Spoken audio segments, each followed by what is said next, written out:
The Thanksgiving dinner table went silent when I made the announcement. November 23, 2012. 6:47 p.m. I'm dropping out of college, I said, setting down my fork. My mother's hand froze halfway to her mouth. My father put down his wine glass with a sharp clink. My sister Jennifer stared at me like I'd just announced I was joining a cult. You're what? My father said. Dropping out. I'm leaving Northwestern at the end of the semester. Rachel, my mother said carefully, is this a joke? No joke. I've already submitted the paperwork. But you're a sophomore, Jennifer said. You're halfway through. Why would you? Because I hate it. The words came out more forcefully than I'd intended. I hate my major. I hate my classes. I'm miserable and I'm wasting your money. What you're wasting, my father said, his voice rising, is your future. Do you have any idea how competitive it is to get into Northwestern? How many people would kill for your opportunity? Then they can have it. Rachel, be reasonable, my mother pleaded. Every college student feels overwhelmed sometimes. That doesn't mean you quit.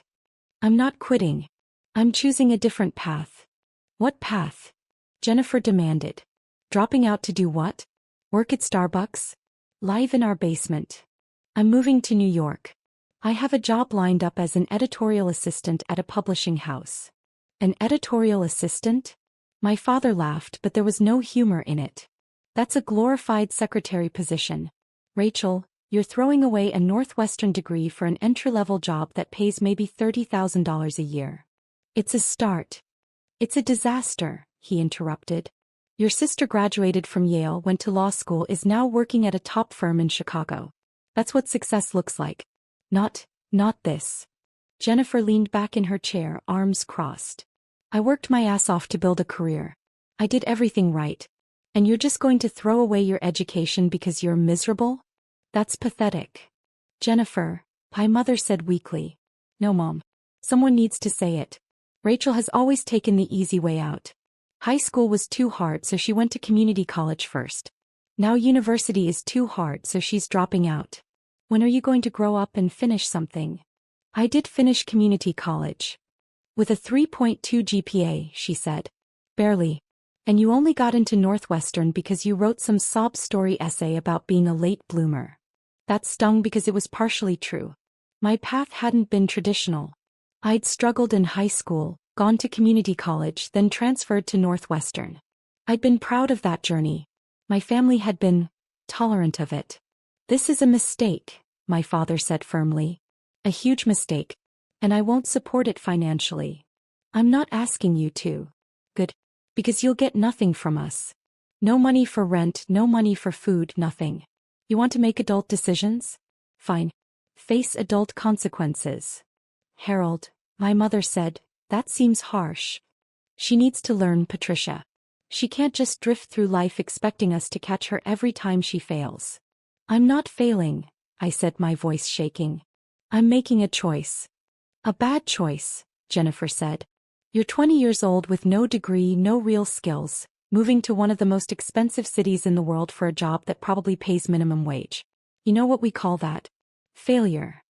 I stood up from the table. I should go. Rachel, wait, my mother started. I didn't wait.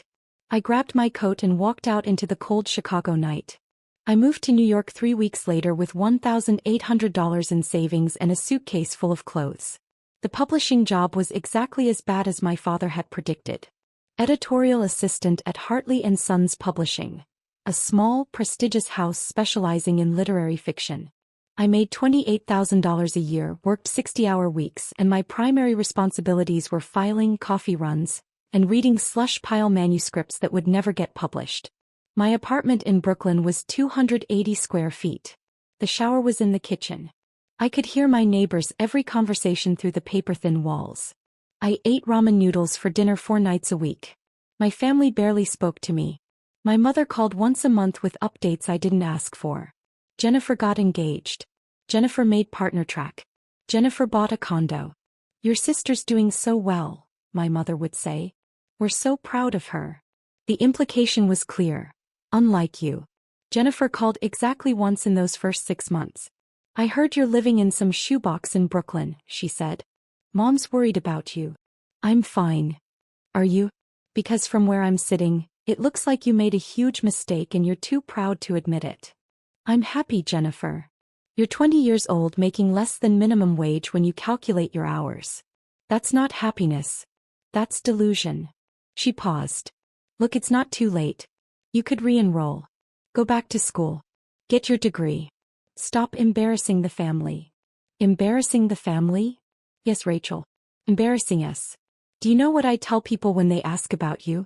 I have to say my sister dropped out of college to work in publishing. Do you know how that sounds? Like I'm following my passion? Like you're a failure.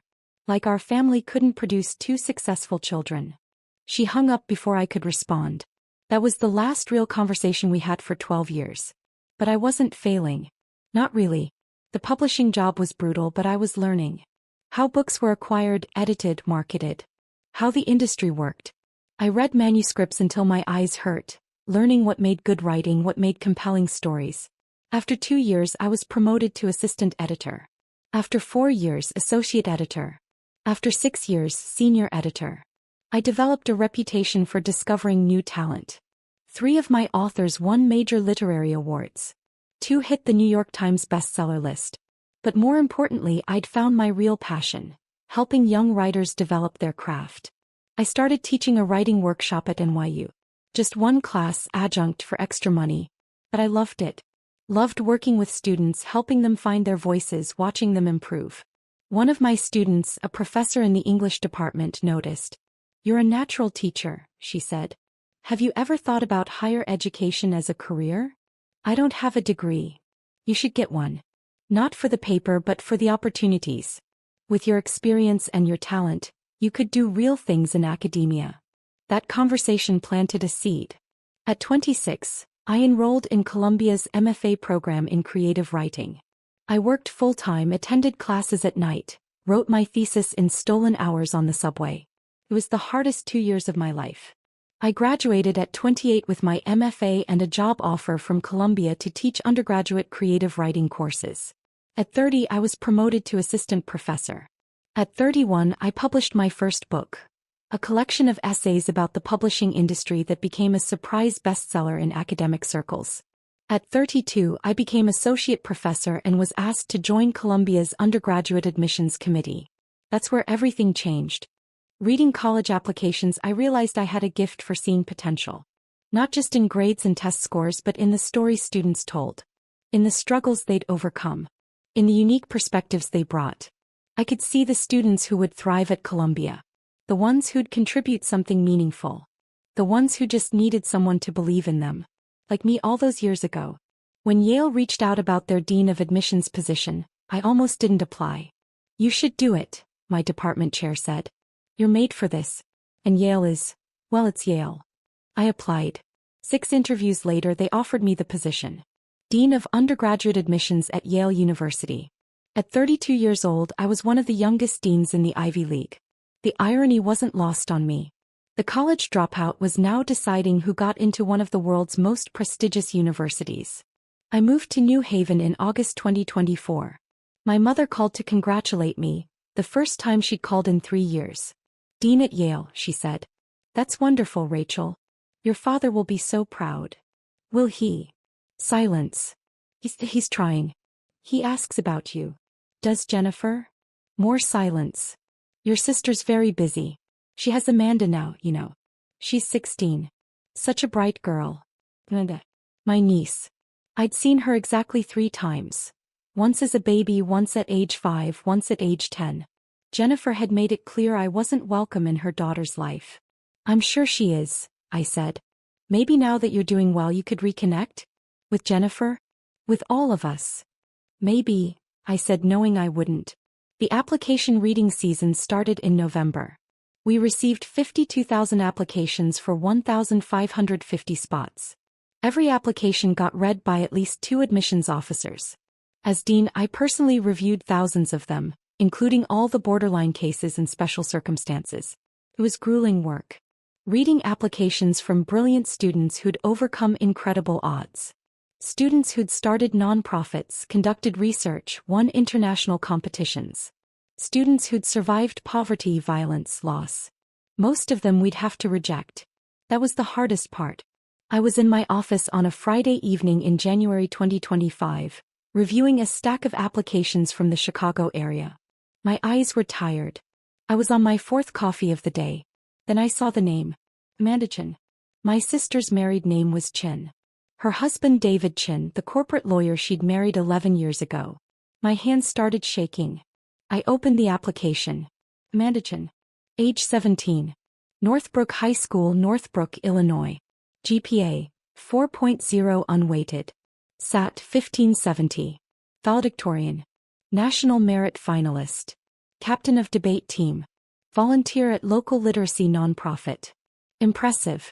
Very impressive. She'd applied as a prospective English major. Wanted to be a writer.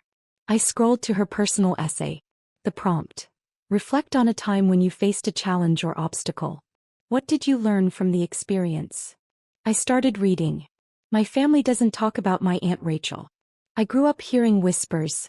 How she dropped out of college, how she threw away her opportunities, how she became the family embarrassment. My mother would shake her head whenever someone asked about her sister. Rachel made her choices, she'd say. Bad choices. For years I thought my aunt was a cautionary tale. A warning about what happens when you quit, when you don't follow through, when you disappoint your family. My mother used her as an example whenever I complained about school. Do you want to end up like Rachel? She'd ask. Working some dead-end job because you couldn't finish what you started? The lesson was clear. Rachel was a failure. Our family's black sheep. The one we'd overcome. Then when I was 16 I Googled her. I stopped reading. Closed my eyes. This was my niece's college essay. About me. About how I was the family failure. I should recuse myself. Pass this application to another admissions officer. That would be the ethical thing to do. That I kept reading. I expected to find nothing, or worse, confirmation of the family narrative. Some sad Facebook profile, maybe a LinkedIn showing a series of unremarkable jobs. What I found instead shocked me. Dr. Rachel Chin. MFA from Columbia. Published author. Professor. And now, Dean of Undergraduate Admissions at Yale University. My failure, Aunt was the Dean of Admissions at Yale. I sat in my bedroom staring at her faculty photo, my entire worldview cracking. Everything my mother had told me was wrong. Rachel hadn't failed. She'd succeeded spectacularly. I started researching further. I found her book, Against the Grain, Alternative Paths in Publishing and Academia. I read every interview she'd given. I learned about her path: community college, Northwestern dropout, publishing industry, MFA, professorship, Yale. It wasn't a traditional path, but it was a successful one. That discovery changed everything for me. I'd spent my whole life following the right path. Perfect grades, perfect test scores, perfect extracurriculars. I'd done everything exactly as expected because I was terrified of becoming like Rachel. But Rachel wasn't a failure. She was someone who'd had the courage to choose her own path despite everyone telling her she was wrong. Someone who'd built success on her own terms. I was crying now. Tears running down my face, dripping onto the application pages. This essay isn't about overcoming an obstacle. It's about discovering that what I thought was an obstacle, my family's shame, our black sheep, was actually an inspiration. My Aunt Rachel taught me that success isn't about following someone else's blueprint. It's about having the courage to write your own story, even when the people who are supposed to support you tell you you're making a mistake. I want to study creative writing at Yale. I want to learn from professors who think differently, who value unconventional paths, who understand that sometimes the most important thing you can do is refuse to quit being yourself. My family overcame nothing. They simply failed to see that Rachel was succeeding in ways they couldn't understand. I don't want to make that same mistake. I want to have the courage to pursue my passions, even if they don't fit someone else's definition of success. I want to be like my Aunt Rachel, the failure who became a dean. I set down the application and put my head in my hands. For 12 years I'd built a life without my family. I'd convinced myself I didn't need their approval, their recognition, their love. And here was my niece who I barely knew writing about me like I was her hero, calling me an inspiration, defending me to an admissions committee that I was on. The irony was almost too much. I picked up my red pen, the one I used for notes and comments on applications. Then I set it back down. I couldn't be objective about this. Not even close. I called my assistant dean Marcus Washington. I need you to read an application. Family conflict of interest. He came to my office. I handed him Amanda's file. Don't look at my notes, I said. Give me your honest assessment. He read through everything. The transcripts, the test scores, the recommendations, the essay. Strong applicant, he said. Really strong. The essay is exceptional. Personal, insightful, shows real growth and self-awareness. He paused. The family conflict, is this about you? Yes. The aunt who's now the dean? That's me. He whistled low. That's heavy. What would you decide? If this was your call? I'd admit her, he said without hesitation. She's qualified on paper. But more than that, this essay shows exactly the kind of student we want. Someone who questions assumptions, who values different paths to success, who can articulate complex family dynamics with empathy. He handed the file back to me. But you can't be the one to decide. You know that. I know. Do you want me to take it to committee? I thought about that. Thought about Amanda sitting in a classroom waiting to hear from Yale. Thought about Jennifer, probably bragging to everyone that her daughter applied to Yale, never mentioning that the dean of admissions was her estranged sister. Thought about my father who told me I was throwing my life away. Thought about myself at 20, crying in that tiny Brooklyn apartment, wondering if I'd made a terrible mistake. Yes, I said. Take it to committee. But Marcus. Yeah. Don't tell them about the family connection. Let them evaluate her on merit. Then we'll deal with the conflict afterward. 2 weeks later, the admissions committee met to discuss borderline cases. Amanda's application was flagged for discussion. Strong candidate, but we had limited spots. I recused myself from the room when they discussed her. Marcus found me in my office an hour later. She's in, he said. Unanimous vote. Everyone loved the essay. I let out a breath I didn't know I'd been holding. Good. What do you want to do about the family situation? That was the question. Yale sent acceptance letters on March 28th. Amanda would get hers with 1,549 other students. I could stay silent. Let her find out like everyone else. Never acknowledge the connection. Or I could reach out. I sat in my office that night, staring at Amanda's application. At her essay. At the words she'd written about me. I want to be like my Aunt Rachel. At 9:47 p.m. I did something I hadn't done in 12 years. Called my sister. She answered on the fourth ring. Hello. Jennifer. It's Rachel. Silence. Then, Rachel? Is something wrong? No. Nothing's wrong. I need to talk to you about Amanda. Amanda? What about her? Her voice went sharp with protective worry. Did something happen? She applied to Yale. She did. She applied to 9 schools actually. We're very proud. She stopped. Wait. You're at Yale now. I'd forgotten. I'm the dean of admissions. More silence. Oh my God, she breathed. Amanda's application, you saw it? I saw it. Rachel, I swear I didn't know. We didn't apply to Yale because of you. Amanda wanted to go there because of the English program. She didn't even know you worked there until after she'd applied. I never thought. Jennifer, I interrupted. Have you read her essay? What? Oh. She wouldn't let anyone read it. She said it was personal. You should read it. Why? What did she write about? Me. Silence. She wrote about me being the family failure, I continued. About how you used me as a cautionary tale. About how she Googled me and discovered I wasn't actually a failure. Rachel, I'm not calling to fight. I'm calling because Amanda got in. What? She was accepted to Yale. Unanimous vote from the admissions committee. She's an exceptional candidate. I could hear Jennifer crying on the other end of the line. She got into Yale, she whispered. Oh my God. Rachel, thank you. Don't thank me. I recused myself from the decision. She got in on merit. But there's something you need to know. What? Your daughter thinks I'm an inspiration.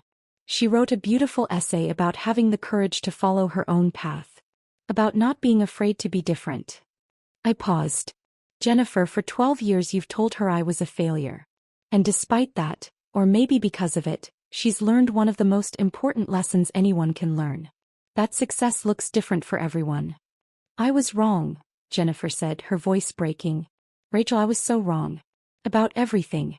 About you dropping out, about your choices, about... She stopped. I was jealous. What? I was jealous.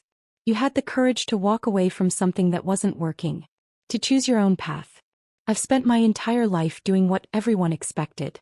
Getting the grades, getting the degree, getting the job, getting married, having the baby. And I'm miserable. I'd never heard my sister talk like this. I'm a partner at a law firm I hate, she continued. I work 80 hours a week on cases I don't care about. My marriage is barely surviving.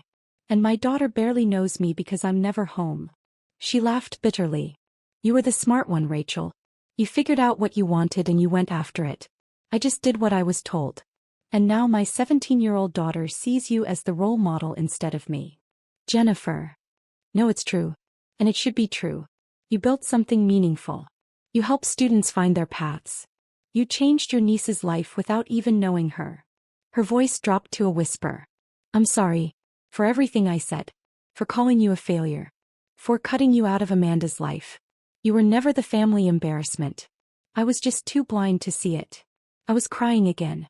Do you think, Jennifer asked hesitantly, do you think maybe Amanda could meet you? Before she makes her college decision? I think it would mean a lot to her. I'd like that. And maybe we could talk? More than this call? Try to rebuild something. Maybe, I said. It'll take time. I know. But Rachel, I'm proud of you. I should have said that 12 years ago. I'm saying it now. I'm proud of you. We talked for another hour. About her marriage, her job, her life. About my work, my path, the choices I'd made. It wasn't forgiveness. Not yet. But it was a start. 3 weeks later, Amanda visited Yale on an admitted student's day. I'd arranged to meet her for coffee at a cafe near campus. I got there early, nervous in a way I hadn't been since my own college admissions interviews. She walked in at 2 p.m. exactly. Tall, with Jennifer's features but something else in her expression. Something thoughtful. Curious. She saw me and stopped. Aunt Rachel. Amanda. Hi. We sat down with our coffees, the initial awkwardness thick between us. So, she finally said. You read my essay. I did. I'm sorry if it was awkward.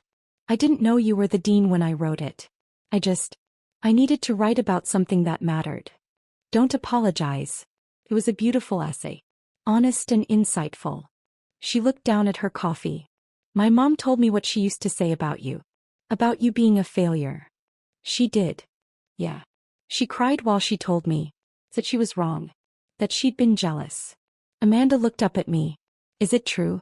That you dropped out of Northwestern? It's true. And worked in publishing for almost no money? Also true. And got your MFA while working full-time? True. And now you're a dean at Yale. I smiled. Unfortunately true. She laughed. That's the coolest story I've ever heard. It's not that cool. It was mostly just hard work and stubbornness. No, she said seriously. It's cool because you chose it. You didn't let anyone tell you what success should look like. You figured it out yourself. We talked for 2 hours. About writing, about college, about her fears and ambitions. She wanted to be a writer but was terrified of not being practical. My mom wants me to major in economics, she said. Have a backup plan. What do you want to major in? English. Creative writing. But everyone says that's impractical. I leaned forward. Amanda, do you know why I became dean of admissions? Why? Because I spent my whole life being told I was doing things the wrong way. Dropping out was wrong. Publishing was wrong. Getting my MFA was wrong.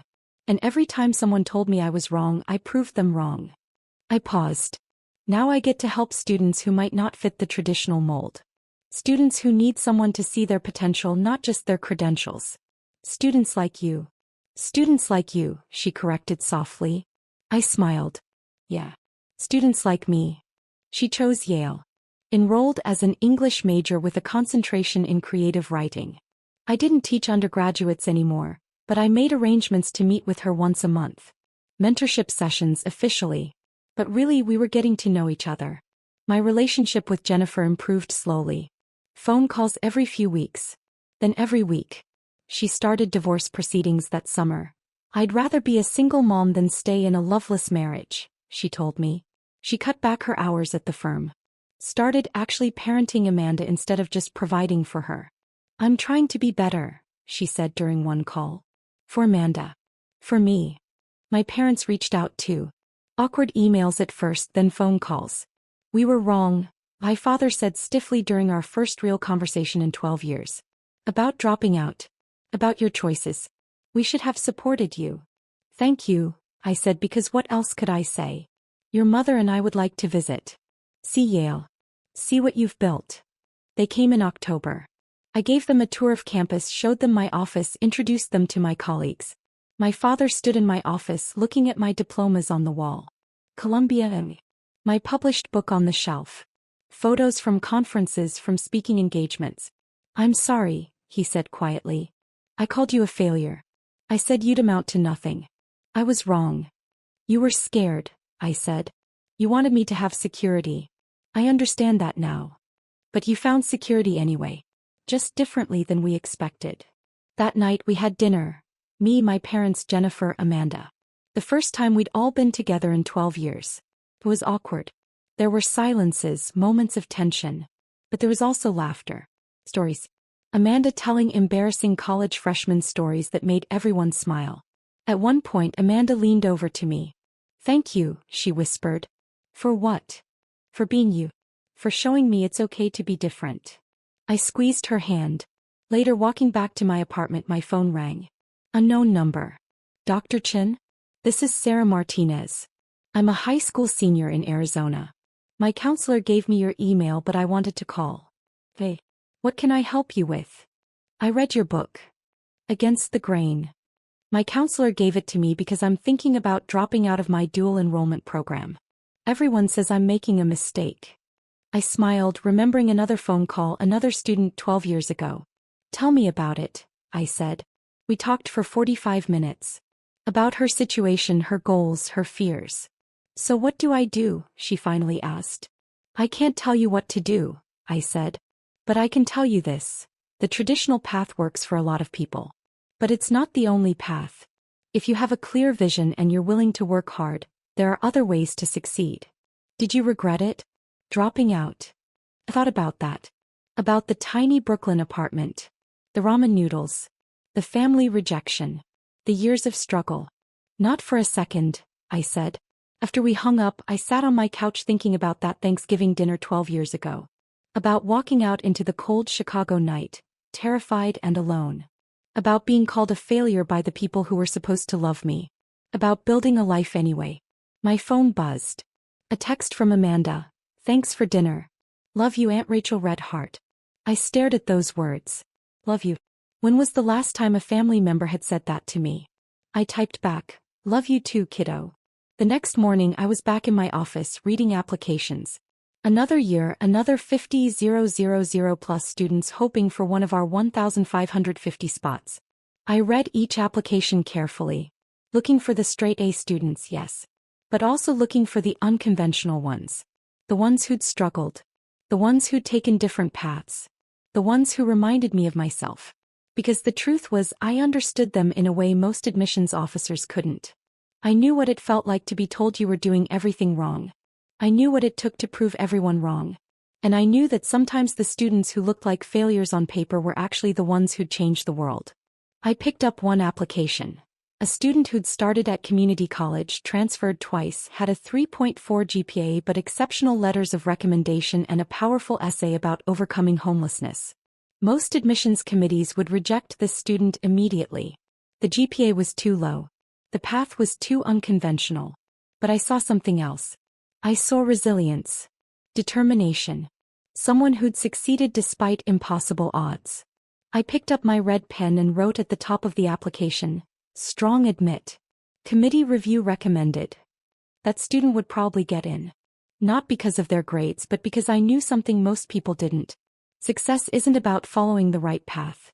It's about having the courage to walk your own path, even when everyone tells you you're wrong. Even when your own family calls you a failure. Especially then. I thought about Amanda's essay. About the line that had made me cry. My family overcame nothing. They simply failed to see that Rachel was succeeding in ways they couldn't understand. For 12 years I'd thought my family's rejection had broken something in me. But maybe it had actually freed me. Freed me to build the life I wanted, not the life they expected. Freed me to define success on my own terms. Freed me to become the person who could help other students do the same. The college dropout who became a dean. The family failure who changed lives. I smiled and reached for the next application.